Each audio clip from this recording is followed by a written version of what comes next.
they got a good crowd here, looks like.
Well, I'm just here trying to start up a fuss. That's right, that's right.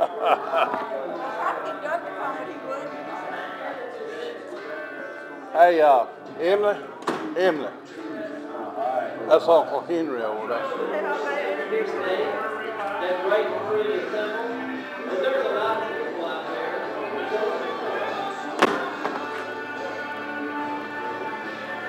We're in Washington, D.C., and they already have a preconceived notion of who you are.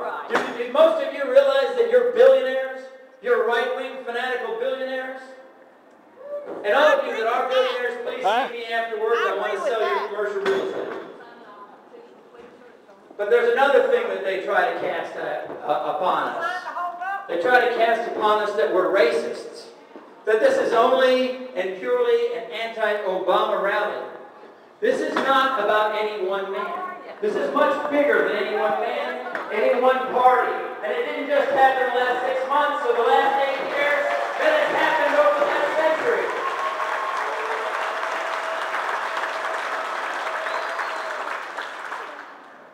And the ending of the Gettysburg Address takes us forward.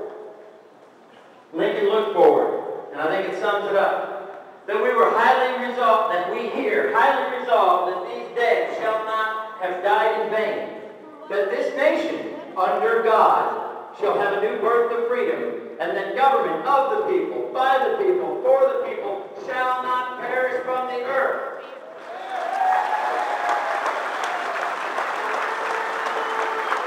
That is what today is about.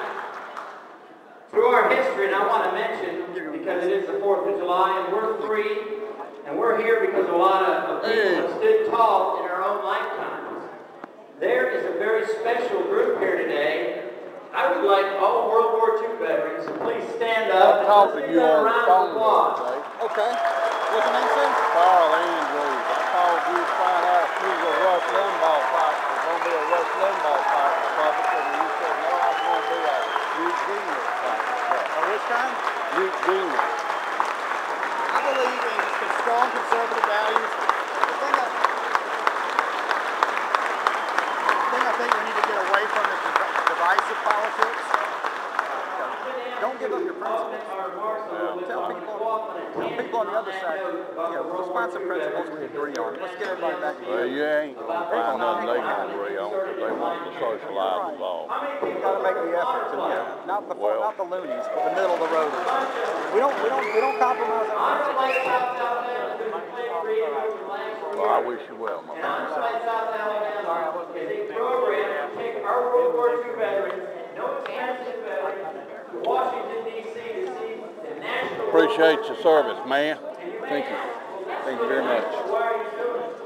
The reason we're doing this is because over 60 years, the greatest threat of evil to humanity was vanquished by these men and women that just stood. They stood tall, they faced down Hitler, they faced down Tokyo, Japan. They secured liberty, they did their part in this chain of preserving freedom. They did their part. And you know what? When they got home, did they go build a bunch of monuments? Did they go build a bunch of shrines? No. They did what we should be doing. They went to school, they went to work, they went and married and raised families, and they lived their American dream.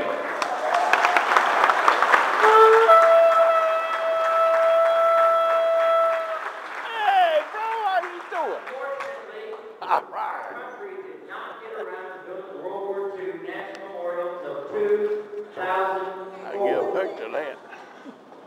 By Blow that horn again. 2004, the vast majority, almost all of them, were in their 80s and 90s on fixed incomes and challenged physically.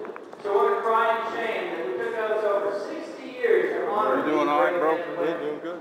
So that's why we're doing it, and there's a real urgency to get these men and women there. And part of that, I know we have a table set up back here. We're selling raffle tickets. The paper guards here selling raffle tickets for a shotgun. The proceeds go to the honor flight. We also have hats and T-shirts back there for honor flight that you can buy and support them.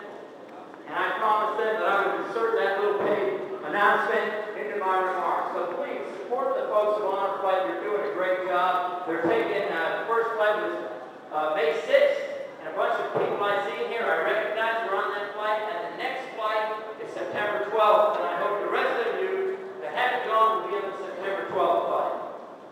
Let me go back to my remarks. I didn't want to cut out the rest of the veterans. Do we have any Korean War veterans here? Please stand. Korean War veterans.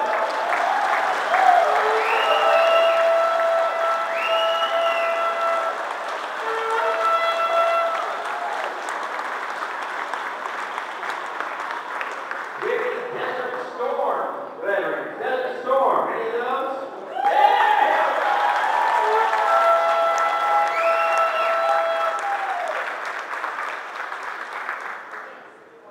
The ones that we can be really proud of now, that gives us hope, is that younger generation that is standing in the gap right now in the global war on terror. We have the Iraq or Afghanistan global war on terror veterans in the room. Please stand.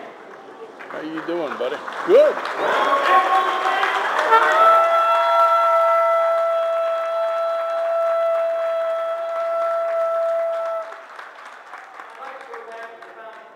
Why did we declare independence? What was going on? Oh, did I skip Vietnam? I'm sorry. I didn't follow my own notes. Let me back up. Vietnam veterans. We don't want to Vietnam.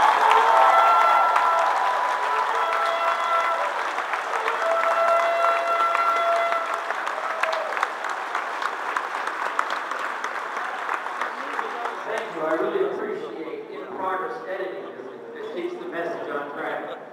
I apologize for that. Let's go back to the Founding Fathers. Why did they declare independence? What was going on? They found themselves in a position where there was a remote government on some distant island that was not only oppressing us, they were disdaining us. They were piling all sorts of taxes and regulations on us, and they weren't letting us have any input. Now, it wasn't just we didn't want to pay taxes. They did such really irritating things as the tea tax. You know that it was only imposed on the colonies. The people in England didn't have to pay the tea tax. Only the colonists had to pay the tea tax. And we got, hey, wait a minute. This is taxation without representation.